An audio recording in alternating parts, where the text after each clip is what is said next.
Want to make your 1v1 edits go viral?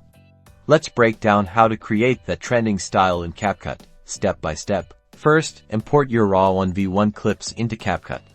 Make sure both clips show exciting gameplay moments. Now, identify the exact moment you want the edit to focus on. Use the split tool to precisely cut both clips right before the action happens.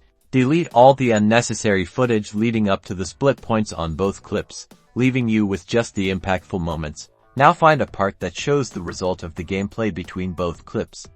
Then split both clips and delete the extra footage. Select the video you want to put it on top and click Overlay button so you can move it around easily. Now resize and readjust the top video and put it in place. Select both of the clip and go to Animation. Then add combo and find a cool shake effect that matches your gameplay. Finally, mute both video clips by dragging the volume slider all the way down so your edit is not noisy. And that's it. Export your edit in high quality and share it with the world. Get ready for those likes and shares.